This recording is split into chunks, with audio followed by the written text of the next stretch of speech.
नमस्कार साथियों। इस वीडियो में हम अपठित गद्यांश लेखन से संबंधित चर्चा करेंगे, जो कि यूपी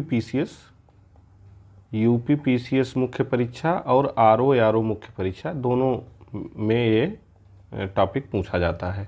ठीक है, यूपी पीसीएस हो या आरओ मेंस हो, दोनों में अपठित गद्यांश से प्रश्न पूछे जाते हैं।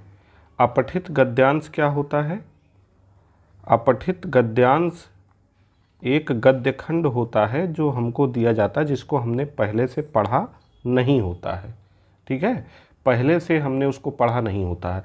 हम जब गद्यांश हमारे सामने आता है तो उसी गद्यांश को पढ़ करके हम क्या करते हैं कि लेखक के मनोभाव को समझने की कोशिश करते हैं। उस गद्यांश के माध्यम से लेखक क्या कहना चाह रहा, उसके थाट क्या हैं, या कौन सा इशू या कौन सा मुद्दा जो है लेखक हमारे सामने उठा रहा है, उसको हम समझने की कोशिश करते हैं। और उसको जब हम समझ लेते हैं तो मतलब उस गद्यांश को समझ लेने के बाद उससे संबंधित जो भी प्रश्न हमारे सामने नीचे पूछे गए होते हैं, हम उनका जवाब देने की कोशिश करते हैं। और ये गद्य खंड हमारे सामने क्यों होता है? ये गद्य खंड हमारे सामने इसलिए होता है कि जब हम चाहे यूपी पीसीएस हो चाहे आरओ हो, इन दोनों परीक्षाओं के माध्यम से किसी भी पद पर जब हम चयनित होते हैं तो हमको तमाम ऐसे विभागीय कार्य करने होते हैं जिनमें तरह तरह के पत्राचार करने होते हैं, तरह तरह की सिचुएशन को हैंडल करना होता है। तो तरह तरह के पत्राचार करने और तरह तरह की सिचुएशन को हैंडल करने में हम कितने परिपक्व हैं, उसी का परीक्षण करने के लिए या उसी के लिए तैयार करने के लिए ये गद्य खंड हमारे पाठ्यक्रम में शामिल किया गया है। तो जब आप गद्य खंड की बात करेंगे तो गद्य खंड पे या गद्यांश पे ये निम्न बिंदुओं पर प्रश्न आते हैं कि जैसे रेखांकित अंशों की व्याख्या करना। रेखांकित अंश का मतलब एक छोटा सा अंश हमारे सामने दे दिया जाता है किसी गद्य खंड का, मतलब जो गद्य खंड हमारे पेपर में आया है अपठित गद्य खंड, उसकी एक लाइन रेखांकित करके हमको दे दी जाएगी और कहा जाएगा कि इसकी व्याख्या कीजिए। जैसे मान लीजिए कोई गद्य खंड हमारे सामने आया है और उसमें एक लाइन रेखांकित अंश उसका है कि आत्मा अजर और अमर है। आत्मा अजर और अमर है। अब यही एक लाइन हमारे सामने दे दी गई, हमको इस एक लाइन ऐसे रेखांकित किया रहेगा, तो इस एक लाइन को पढ़ करके लेखक का इस पंक्ति के माध्यम से मतलब क्या मंतव्य है, क्या वो कहना चाह रहा है, उसके विचार क्या हैं, इस पे आधारित मतलब इसको हम एक्सप्लेन करते हैं, इसकी व्याख्या करते हैं अपने मतलब अनुभव के आधार पे, अपने भाव पक्ष एवं विचार पक्ष के आधार पे इसकी हम क्या करेंगे, व्याख्या करेंगे। जैसे इसमें आत्मा को अजर और अमर कहा गया है। ठीक है, तो अजर का क्या अर्थ है, अमर का क्या अर्थ है, और दोनों को समग्र रूप से अगर हम विश्लेषित करें तो इसका क्या अर्थ निकल के आएगा, यही हमको बताना होता है रेखांकित अंशों की व्याख्या में। और ऐसा इसलिए करवाते हैं क्योंकि तमाम ऐसे विभागीय कार्य होते हैं कि जहां हमारे पास संक्षिप्त में कोई सूचना आती है और उसकी आख्या हमको प्रस्तुत करनी होती है। ठीक है, आख्या हमको प्रस्तुत करनी होती है। आख्या और व्याख्या एक ही हैं या अलग अलग हैं, इनकी चर्चा हम आगे इसी वीडियो में करने वाले हैं। ठीक है, दूसरा भावार्थ लेखन। ये तो आरओ में नहीं पूछा जाता, लेकिन पीसीएस में ये पूछा जाता है। भावार्थ लेखन यानी जब हम कोई गद्य खंड पढ़ें तो उसका भाव पक्ष क्या है। जैसे व्याख्या में हम क्या करते हैं, भाव पक्ष और विचार पक्ष दोनों को विश्लेषित करते हैं। लेकिन भावार्थ में हम क्या करते हैं कि भाव पक्ष का विश्लेषण करते हैं गद्य खंड के। ठीक है, यहाँ रेखांकित अंश की व्याख्या करने के लिए दिया जाएगा और भावार्थ में पूरा मतलब एक गद्य खंड दिया जाएगा या एक रेखांकित अंश भी दे दिया जाएगा और हमसे कहा जाएगा कि उसका भावार्थ लिखिए। ठीक, सारांश लेखन मतलब कोई एक जो हमारे पास गद्यांश आया है, गद्य खंड आया है, उसका मूल मंतव्य क्या है, उसका निचोड़ क्या है, उसको जब हमको प्रस्तुत करना होता है तो उसको हम क्या बोलते हैं, सारांश लेखन। सारांश लेखन का मतलब, जैसे आपने देखा होगा गन्ने का जो कोल्हू होता है, तो जब उसमें हम गन्ना डालते हैं गन्ने की पेराई के लिए, तो उसकी जो खोई होती है वो अलग निकल जाती है और उसका रस जो है वो अलग निकल आता है। तो उसका रस जो है वही हमारा सारांश है, वही उसका निचोड़ है, वही उसका सार तत्व है। ठीक है, तो सारांश में हम क्या करते हैं, इसी रस को लिखने की कोशिश करते हैं, खोई को अलग कर देते हैं, ऐसे आप समझ सकते हैं। या आप कह लीजिए कि जब हम मथनी से दही को मथते हैं, मथनी से दही को मथते हैं तो उसमें क्या होता है, मथते हैं तो उससे मक्खन निकलता है। ठीक है, और फिर छाछ निकलती है, तो छाछ को जब हम अलग कर देते हैं तो जो मक्खन आता है, और उस फिर मक्खन को भी हम जो है निचोड़ कर या पका कर, ठीक है, विभिन्न प्रक्रियाओं द्वारा मक्खन से भी हम क्या करते हैं, घी को अलग करते हैं, घी को निकाल लेते हैं और उसके जो अवशिष्ट तत्व होते हैं वो अलग हो जाते हैं। तो यही जो उसका मूल तत्व है, उसका जो घी है, यही निकालना ही सारांश कहलाता है। ठीक है, तो सार, सार प्लस अंश, दो शब्दों से मिलकर सारांश बना है। तो जो सार भाग है इसका, सारांश का मतलब है कि गद्य खंड का जो सार तत्व है, निचोड़ है, ठीक है, निष्कर्ष है, उसको कम से कम शब्दों में व्यक्त करना ही सारांश लेखन कहलाता है। और ये भी इसलिए दिया जाता है कि कोई एक डिटेल्ड सूचना हमारे विभाग में आएगी और हमको उसका सारांश जो है अपने ऊपर वाले अधिकारी को प्रस्तुत करना होता है या अपने विभाग को प्रस्तुत करना होता है, तो इसलिए हमारे सिलेबस में सारांश शामिल है। संक्षेपण भी इसी प्रकार का है, बस सारांश और संक्षेपण में अंतर ये है कि सारांश में हम सार तत्व को प्रस्तुत करते हैं लगभग 1/3 भाग में, और संक्षेपण में हम क्या करते हैं कि संक्षेपण में सार तत्व को तो प्रस्तुत करते ही हैं, प्लस ये 1/4 भाग लगभग होता है। और दूसरी बात इसमें क्या होती है संक्षेपण में, कि इसको क्रमागत रूप में, मतलब जो घटना हमारे गद्य खंड में सबसे पहले आई है उसको लिखेंगे, फिर दूसरे नंबर पे जो घटना आई उसको लिखेंगे, फिर तीसरे पे जो आई है उसको लिखेंगे। जबकि सारांश में इस क्रम का ध्यान नहीं रखा जाता है, बस केवल सार तत्व को, निचोड़ को प्रस्तुत किया जाता है। ठीक है, तो सारांश और संक्षेपण में ये अंतर है। अक्सर सारांश हमको ROARO में लिखने के लिए आता है, ROARO में, और संक्षेपण जो है PCS मुख्य परीक्षा में लिखने के लिए दिया जाता है।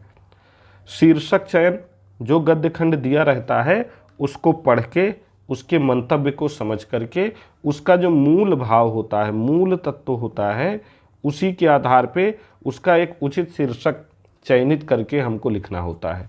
ठीक है, एक गद्य खंड में ये प्रश्न भी आता है और ये PCS और RO में दोनों में पूछा जाता है। प्रश्नोत्तर लेखन, सामान्य तौर पर ROARO में प्रश्नोत्तर लेखन नहीं आता है, लेकिन PCS में जो अपठित गद्यांश दिया होता है PCS मुख्य परीक्षा में, उसी अपठित गद्यांश को पढ़कर कुछ प्रश्नों के उत्तर हमको देने होते हैं। पल्लवन या विस्तारण, यहाँ पे पल्लवन रहेगा, पल्लवन या विस्तारण भी करना होता है। ठीक है, तो पल्लवन या विस्तारण की प्रक्रिया भी अक्सर PCS में पूछी जाती है या ROARO में नहीं पूछा जाता है।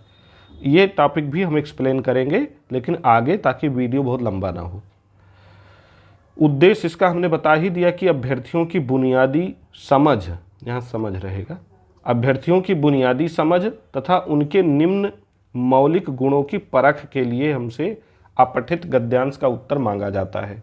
तो कौन कौन से गुणों का परीक्षण किया जाता है? विश्लेषणात्मक योग्यता, गद्यांश के लघु रेखांकित अंश को प्रासंगिक विश्लेषण के अनुसार प्रस्तुत किया जाता है।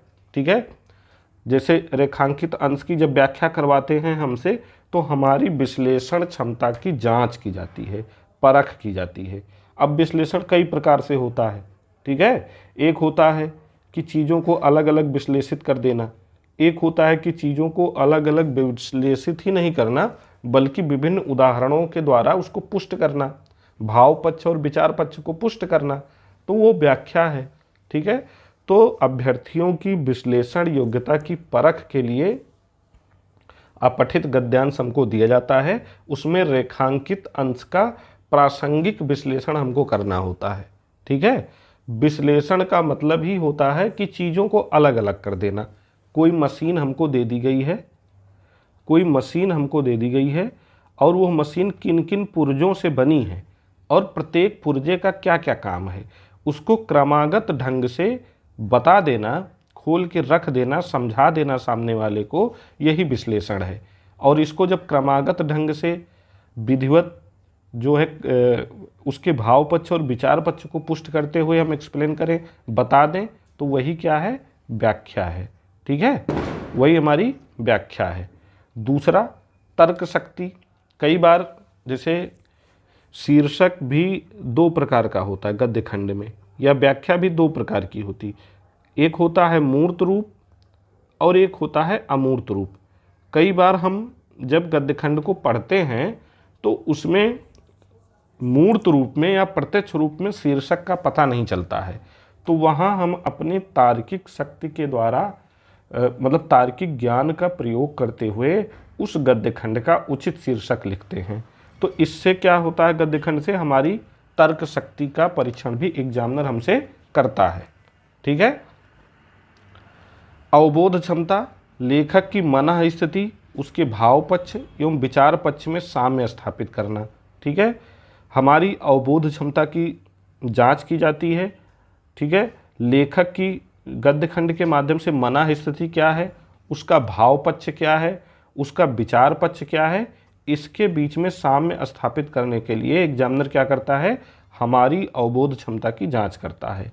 समास व्यास शैली, ऊपर जैसे मैंने बताया ही विश्लेषण में कि समास का मतलब होता है अलग अलग चीज़ों को एक में कर देना, और व्यास का मतलब है कि मतलब बिखरी हुई चीज़ों को समेटी हुई चीज़ों को अलग अलग कर देना।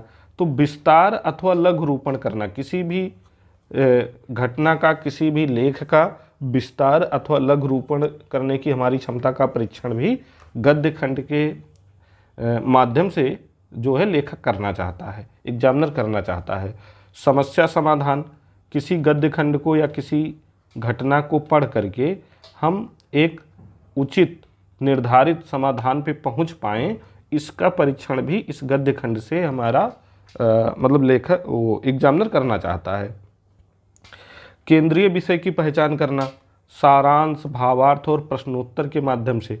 वही हमने बताया ना कि जैसे सारांश में केवल निचोड़ हम लिखते हैं, गन्ने को जब हम गन्ने की पेराई करते हैं तो खोई को अलग कर देते हैं और उसका जो मूल तत्व है, उसका रस है, उसको निकाल लेते हैं। ठीक है, तो वही रस क्या है, उसका केंद्रीय विषय है। जब हम गद्य खंड को पढ़ते हैं, किसी न मतलब जो प्रत्येक गद्य खंड होता है उसका कोई एक केंद्रीय विषय होता है, तो उस केंद्रीय विषय की पहचान करने के लिए भी हमको एक गद्य खंड दिया जाता है। ठीक है, तो ये तो मतलब गद्य खंड को देने का उद्देश्य क्या होता है लेखक का या एग्जामिनर का, हमारे सामने ये बात हो गई। अब गद्य खंड को लिखने के या उसके प्रश्नों के उत्तर देने के कुछ सामान्य नियम होते हैं, हम उनकी चर्चा करते हैं। लेखक के दृष्टिकोण व मनोभावना का ध्यान रखना। जब आपके सामने कोई गद्य खंड आए तो उस गद्य खंड से संबंधित प्रश्नों का उत्तर देने के लिए आप सबसे पहले क्या करें, उस गद्य खंड को 2-3 बार ध्यान से पढ़ें। जब आप उस गद्य खंड को 2-3 बार ध्यान से पढ़ेंगे तो जो लेखक की मना स्थिति होगी, लेखक की जो मना स्थिति होगी उसका अनुमान लगा पाएंगे। मना स्थिति का मतलब कि लेखक किस मना स्थिति से इस घटना को हमारे सामने रख रहा है, इस गद्य खंड के माध्यम से लेखक क्या व्यक्त करना चाह रहा है, हमसे क्या करना चाह रहा है, इसको हम समझ पाएंगे। तो इसका हमको ध्यान रखना चाहिए जब हम अपठित गद्यांश लेखन शुरू करें। तो गद्यांश के भाव पक्ष एवं विचार पक्ष का ध्यान रखना चाहिए। यानी कभी कभी जो है जो लिखा होता है केवल उतना ही नहीं, बल्कि उसको पढ़ने के बाद जो उसका भाव निकलता है, उसका जो सेंस निकलता है, उससे भी मतलब गद्यांश लेखक की मना स्थिति स्पष्ट होती है। तो हमें गद्यांश के भाव पक्ष और विचार पक्ष को ध्यान में रखते हुए लेखक की मनः स्थिति तक पहुंचने की कोशिश करना चाहिए। किसी भी वैयक्तिक पूर्वाग्रह से मुक्त होना चाहिए। अक्सर आपने लोगों को कहते हुए सुना होगा कि आप किसी भी घटना के सही निष्कर्ष तक तभी पहुंच सकते हैं या किसी भी स्थिति का सही निस्तारण तभी कर सकते हैं जब आप किसी भी पूर्वाग्रह से मुक्त हों। उदाहरण के लिए, अगर कोई व्यक्ति आपकी नज़र में बहुत ही बदतमीज किस्म का है, बहुत दुष्ट है, दुराचारी है, अगर आपने पहले से ही ये पूर्वाग्रह बना रखा है, पूर्व धारणा बना रखी है, तो वो व्यक्ति चाहे जितना अच्छा क्यों ना हो जाए, लेकिन आप एक पूर्वाग्रह लेकर, पूर्व धारणा लेकर ही उस व्यक्ति के व्यक्तित्व का परीक्षण करेंगे। और जब आप उस व्यक्ति के व्यक्तित्व का परीक्षण पूर्वाग्रह या पूर्व धारणा लेकर करेंगे तो वह व्यक्ति मतलब अब पहले की तुलना में सुधर गया है, उसके व्यक्तित्व में सुधार आ गया है, ये आप आकलन नहीं कर पाएंगे, आप इस निष्कर्ष तक नहीं पहुंच पाएंगे।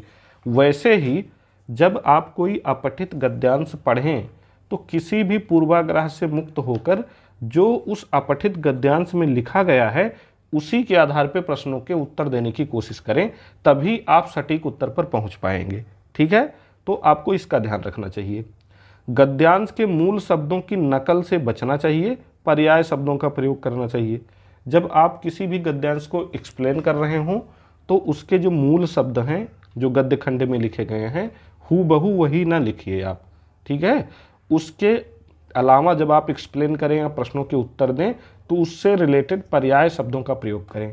जैसे कहीं अगर आया है फूल, फूल, तो फूल के स्थान पे हम व्याख्या करें तो पुष्प शब्द का प्रयोग कर दें, कुसुम का प्रयोग कर दें, ये इसके पर्याय हैं। ठीक है, तो सेम टू सेम यानी मूल शब्दों को ही नहीं लिखा जाता है। लेखक के मंतव्य का ध्यान रखते हुए प्रश्नों का उत्तर अपने शब्दों में देना चाहिए।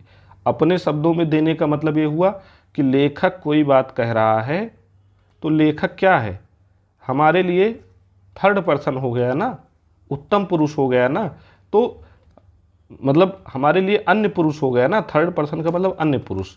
तो अन्य पुरुष शैली में हमको उत्तर देना चाहिए। लेखक कोई हमसे प्रत्यक्ष रूप से कोई बात कह रहा है तो हमें उसकी बात और लोगों के सामने रखने के लिए परोक्ष रूप से लिखना चाहिए। ठीक है, लेखक हमसे कोई बात कह रहा है तो हम उसको किसी थर्ड पार्टी को बता रहे हैं ना अपने उत्तर के माध्यम से।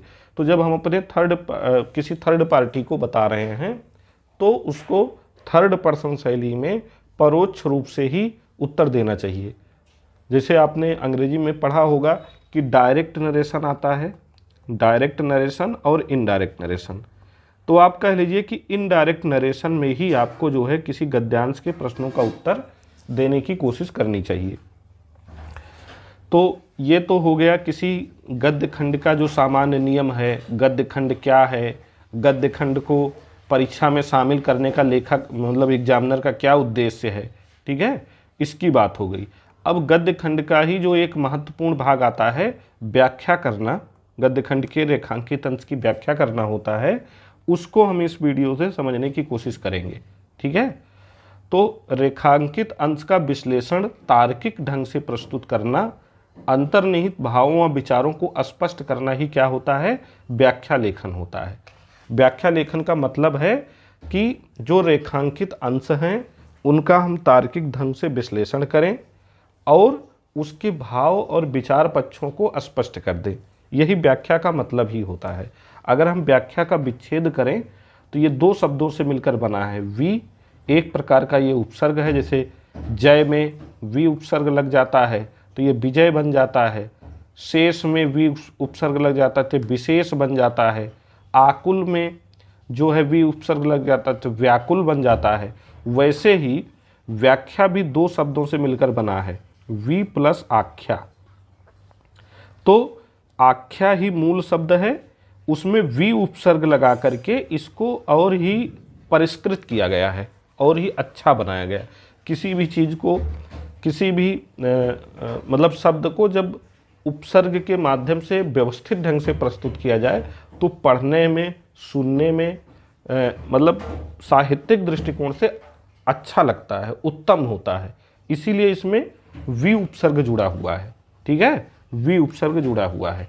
तो जैसे जय में वी उपसर्ग लग जाता है, जय का मतलब भी होता है जीत और विजय का मतलब भी होता है जीत, लेकिन जय वाला शब्द उतना सुसंस्कृत नहीं लगता, उतना शुद्ध नहीं लगता जितना कि विजय लगता है।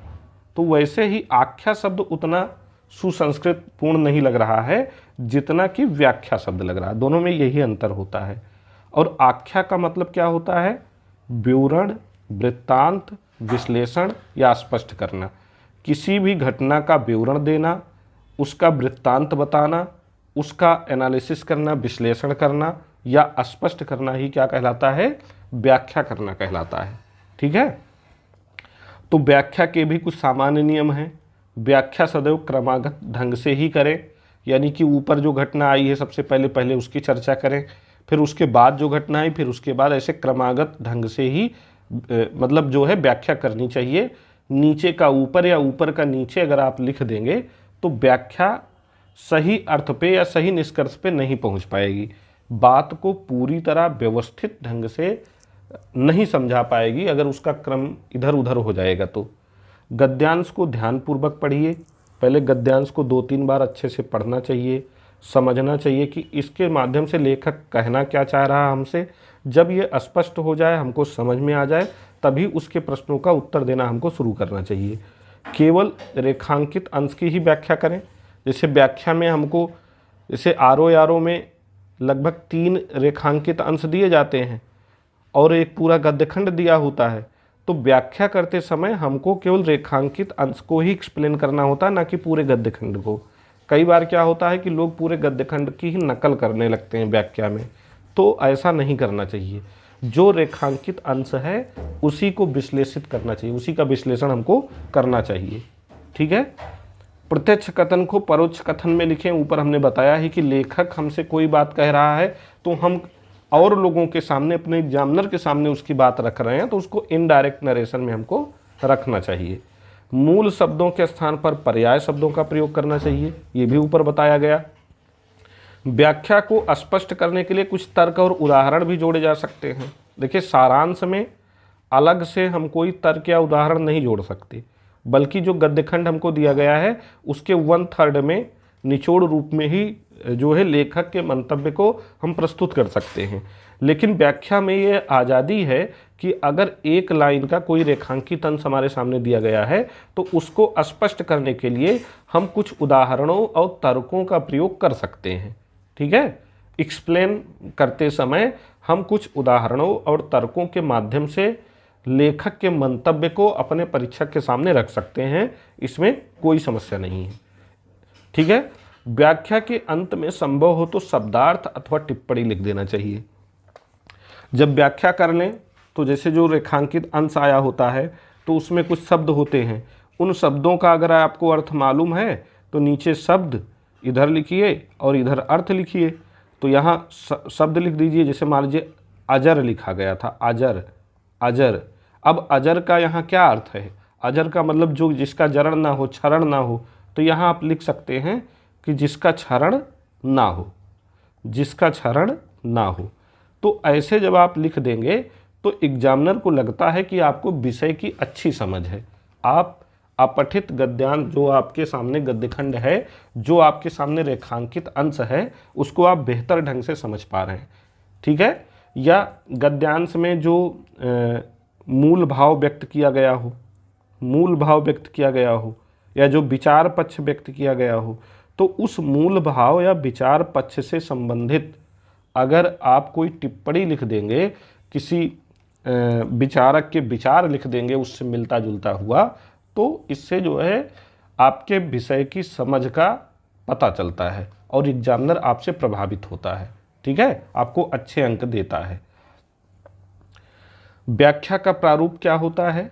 व्याख्या का प्रारूप ये होता है, जैसे व्याख्या जब हमको दी होती है, जैसे मान लीजिए कि हमने ऊपर समझाया कि आत्मा, अजर और अमर है, तो शुरू के 1 या 2 शब्द यहाँ लिख देते हैं और अंत के 1 या 2 शब्द यहाँ लिख देते हैं। जैसे यहाँ आत्मा हमने लिख दिया, आत्मा, और यहाँ हमने लिख दिया अमर है, अमर है।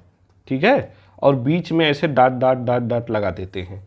तो जहाँ जैसे मान लीजिए आत्मा यहाँ लिखें तो इसके नीचे से यहाँ से आपको डॉट डॉट लगाना चाहिए, ठीक है, और फिर यहाँ लिखें अमर है, अमर है। ये इसका सही तरीका होता है।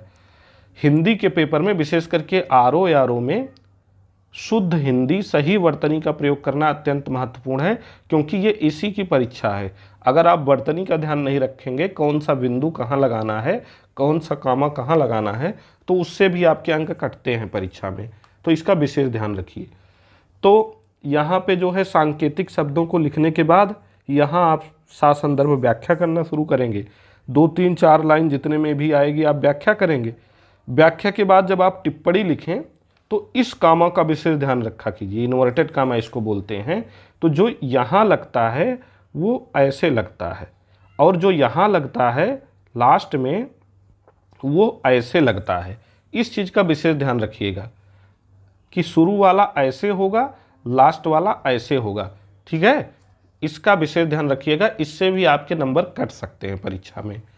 टिप्पणी यहाँ लिख दीजिए। उसके बाद सिंगल इन्वर्टेड कामा में कि जिसकी ये उक्ति हो, जिसका ये कथन हो, उसका नाम लिख दीजिए। फिर शब्दार्थ में इधर शब्द लिख दीजिए, इधर अर्थ लिख दीजिए। मान लीजिए कि आपके अपठित गद्यांश में 3 रेखांकित अंशों की व्याख्या करना है, ठीक है, तो किसी में आप टिप्पणी लिख दीजिए और किसी में आप जो है शब्दार्थ लिख दीजिए, और किसी में दोनों टिप्पणी एवं शब्दार्थ दोनों लिख दीजिए। स्पेस और टाइम के हिसाब से आप इसका मैनेजमेंट कर सकते हैं। तीनों में से मतलब तीनों रेखांकित अंशों में से चाहे एक एक चीज़ लिख दीजिए, चाहे दोनों लिख दीजिए, ठीक है, लेकिन लिखिए कुछ ना कुछ। इससे जो है आपको अंकों का एक्स्ट्रा मार्जिन मिल सकता है परीक्षा में। अब यहाँ हम एक जो है गद्यखंड आपके सामने दे रहे हैं। इसकी व्याख्या, एक रेखांकित अंश की व्याख्या करके आपको समझा रहे हैं कि आपको व्याख्या करनी कैसे है। अब हमारे सामने ये गद्यखंड है, अपठित गद्यखंड है। ये अपठित गद्यखंड है, यानी कि हम किसी भी पूर्वाग्रह से मुक्त हैं, हमें इसके विषय में कोई जानकारी नहीं है। हम इसको अच्छे से पढ़ेंगे, उसके बाद लेखक के मंतव्य को हम समझेंगे कि वो कहना क्या चाह रहा है। लिखा गया, शिक्षा मनुष्य को मस्तिष्क और देह का उचित प्रयोग करना सिखाती है। वह शिक्षा जो मानव को पाठ्य पुस्तकों के ज्ञान के अतिरिक्त कुछ गंभीर चिंतन ना दे, व्यर्थ है, ठीक है। यदि हमारी शिक्षा सुसंस्कृत, सभ्य, सच्चरित्र एवं अच्छे नागरिक नहीं बना सकती तो ऐसी शिक्षा से क्या लाभ। सहृदय, सच्चा परंतु अनपढ़ मजदूर उस स्नातक से कहीं अच्छा है जो निर्दय और चरित्रहीन है। संसार के सभी वैभव व सुख साधन भी मनुष्य को तब तक सुखी नहीं बना सकते जब तक कि मनुष्य को आत्मिक ज्ञान ना हो। हमारे कुछ अधिकार और दायित्व भी हैं। शिक्षित व्यक्ति को उत्तरदायित्व का उतना ही ध्यान रखना चाहिए जितना अधिकारों का। अब देखिए, इस पूरे पैसेज में या इस पूरे पैराग्राफ में किसकी बात की गई है कि शिक्षा का वास्तविक अर्थ क्या है, ठीक है। शिक्षा का वास्तविक अर्थ क्या है, ये अगर इसका हमको मूल शीर्षक लिखना होगा तो हम यही लिखेंगे कि शिक्षा का वास्तविक अर्थ या शिक्षा का आशय, ठीक है। तो ये इसका जब शीर्षक हो जाएगा, यानी लेखक यहाँ शिक्षा के महत्व की बात कर रहा है, शिक्षा के महत्व को बता रहा है। अब हमको रेखांकित अंशों की व्याख्या करना है। तो पहला रेखांकित अंश क्या दिया गया है कि वह शिक्षा जो मानव को पाठ्य पुस्तकों के ज्ञान के अतिरिक्त कुछ गंभीर चिंतन न दे, व्यर्थ है। यानी कि अगर कोई व्यक्ति, कोई प्रशासनिक अधिकारी केवल किताबी कीड़ा है, उसका भाव पक्ष मरा हुआ है, उसके अंदर संवेदना नहीं है, समानुभूति नहीं है, सहानुभूति नहीं है, करुणा नहीं है, दया नहीं है, तो ऐसे प्रशासनिक अधिकारी अपने सार्वजनिक जीवन में लोकहित में अच्छे कार्य नहीं कर पाएंगे, ठीक है। उसी प्रकार जिस प्रकार एक पढ़ा लिखा व्यक्ति किताबी ज्ञान में तो बहुत तेज होता है, लेकिन अगर उसके पास ये गुण नहीं है जिनकी हमने चर्चा की ऊपर, तो वो अपने सामाजिक जीवन में, अपने मानवीय जीवन में लोक मंगल का कोई कार्य नहीं कर पाएगा, क्योंकि वो केवल किताबी कीड़ा है। उसके अंदर संवेदना नहीं है, उसके अंदर मानवता नहीं है। आप देखते होंगे, सुनते होंगे, बहुत सारे योग्य व्यक्ति हैं, बहुत सारे प्रशासनिक पद पर बैठे हुए, ऊंचे ऊंचे पदों पर बैठे हुए जो है अधिकारी गण हैं, ठीक है, उनके घर से ढेर सारे नोटों का ढेर मिलता है। या बहुत सारे अधिकारी गण हैं, उनके सामने जब कोई आम पब्लिक अपनी फरियाद लेके, अपना आवेदन लेके जाता है तो उससे वो असभ्यतापूर्ण तरीके से पेश आते हैं, संवेदनहीन रहते हैं उसके प्रति, उसकी समस्याओं के प्रति। तो ऐसे व्यक्तियों की चर्चा जो है लेखक यहाँ कर रहा है। तो इस रेखांकित अंश की जब हम व्याख्या करेंगे तो ये उसका फॉर्मेट होगा। वह शुरू का शब्द लिखेंगे और फिर यहाँ व्यर्थ है। एक चीज़ और ध्यान रखिए कि जब व्याख्या 3 रेखांकित अंशों की करें तो क्रमागत ढंग से ही करें। यानी जो सबसे पहला रेखांकित अंश है उसको ऐसे नंबर 1 लिखें और फिर पहले उसको एक्सप्लेन करें, फिर दूसरे को करें, फिर तीसरे को करें। ऐसा नहीं कि तीसरे को पहले कर दें, दूसरे को बीच में कर दें और पहले को पीछे कर दें, ऐसा नहीं करना है, ठीक है। तो ये फॉर्मेट होगा। उसके बाद हम ससंदर्भ व्याख्या करेंगे तो उसमें हम क्या लिखेंगे, उपर्युक्त रेखांकित पंक्ति के माध्यम से लेखक ने मानव जीवन में शिक्षा के उद्देश्य को स्पष्ट किया है। उसका मानना है कि शिक्षा मात्र किताबी ज्ञान का ही विषय नहीं है, बल्कि वह जीवन शैली में सकारात्मक आधारभूत परिवर्तन लाने और गंभीर मस्तिष्क के निर्माण में सहायक होती है, ठीक है। क्योंकि ऊपर लेखक क्या कह रहा है कि वह शिक्षा जो मानव को पाठ्य पुस्तकों के ज्ञान के अतिरिक्त कुछ गंभीर चिंतन न दे, ठीक है, गंभीर चिंतन ही इस रेखांकित अंश के केंद्र में है। तो अगर कोई शिक्षा गंभीर चिंतन नहीं दे रही है तो वो व्यर्थ है, उसका कोई मतलब नहीं है। यदि शिक्षा अपने इस उद्देश्य को प्राप्त करने में सक्षम ना हो तो निश्चित रूप से उसका कोई महत्व नहीं है। उदाहरण के लिए, अब देखिए मैंने ऊपर बताया था ना कि जब आप व्याख्या लिखेंगे तो आपके पास यहाँ स्वतंत्रता होगी कि आप उदाहरणों और तर्कों के माध्यम से अपनी बात को पुष्ट कर सकते हैं। जो रेखांकित अंश का मंतव्य है उसको और स्पष्ट कर सकते हैं आप, ठीक है। तो यही उदाहरण दिखा गया कि समाज में अनेक ऐसे उच्च शिक्षित व्यक्ति दिखाई देते हैं जो गैर मानवीय एवं असभ्यतापूर्ण व्यवहार करते हैं और सदैव गंभीर नहीं होते हैं। लेखक ने इसी तथ्य की ओर हमारा ध्यान आकृष्ट किया है। अब इससे मिलता जुलता एक महात्मा गांधी का वक्तव्य है तो उसको हम टिप्पणी के रूप में लिख देते हैं कि शिक्षा व्यक्तित्व का परिष्कार करती है, महान चरित्रों का निर्माण उनकी शिक्षा का ही परिणाम है। यानी कि यहाँ इस टिप्पणी के माध्यम से गांधी जी कहना चाहते हैं कि संसार में जितने भी महान चरित्रों का निर्माण हुआ है, महान व्यक्तियों का निर्माण हुआ है या जो महान विचारक हुए हैं, वो सभी उच्च शिक्षित थे। उनके अंदर केवल किताबी ज्ञान ही नहीं था बल्कि व्यवहारिक जीवन का भी उनको ज्ञान था। उनके व्यवहारिक जीवन में भी संवेदना थी, करुणा थी, दया थी, मानवता थी, ठीक है, बंधुत्व की भावना थी। इसीलिए वो मतलब इतने महान हैं कि उनको हम आज भी पढ़ते हैं।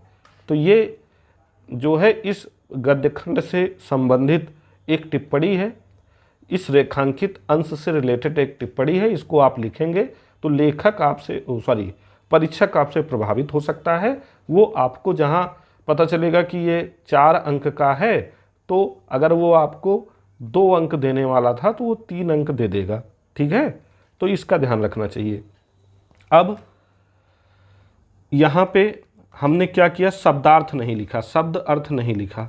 शब्द अर्थ लिखने के लिए चाहे तो आप यहाँ भी कठिन शब्दों का अर्थ लिख दें कि इधर शब्द लिख दें इधर अर्थ लिख दें, या फिर जो अगला रेखांकित अंश है उसकी जब व्याख्या कीजिएगा तो उसमें लिख दीजिएगा।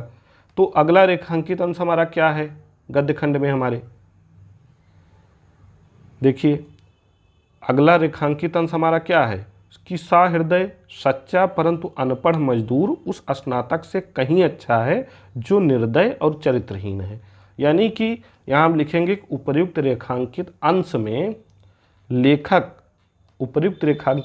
लेखक जो है एक संवेदनपूर्ण, एक समानुभूतिपूर्ण, एक दयापूर्ण मजदूर की तुलना एक निर्दयी स्नातक या निर्दयी शिक्षित व्यक्ति से करता है। निर्दयी शिक्षित व्यक्ति किंतु निर्दयी एवं चरित्रहीन या संवेदनाहीन व्यक्तित्व वाले व्यक्ति से करता है, ठीक है। और फिर आगे लिखेंगे कि दोनों में लेखक क्या अंतर बता रहा है, और इसका भी फिर एक उदाहरण लिख देंगे। सहृदय का मतलब क्या हुआ, दयावान। सच्चा का मतलब सच्चे आचरण वाला, ठीक है। अनपढ़ का मतलब क्या हुआ, अशिक्षित हुआ। तो ये आप शब्दार्थ में लिख सकते हैं और आगे टिप्पणी लिख दीजिएगा। तो व्याख्या इस तरीके से की जाती है। तो रेखांकित अंशों की व्याख्या, गद्य खंड क्या है, गद्य खंड को हल कैसे किया जाएगा, रेखांकित अंशों की व्याख्या किस प्रकार की जाएगी। हमें पूरा विश्वास है कि ये वीडियो देखने के बाद आपका ये भ्रम दूर होगा, और इसके अगले भाग में शीर्षक चयन, सारांश लेखन, संक्षेपण लेखन वगैरह वगैरह की चर्चा जो है हम करेंगे। तब तक आप इस वीडियो को देखिए, और अगर हमारा ये प्रयास आपको अच्छा लग रहा है, आपको इससे कुछ लाभ मिल रहा है, तो कम से कम एक कमेंट कर दीजिएगा, हमें भी अच्छा लगेगा। ठीक है, धन्यवाद।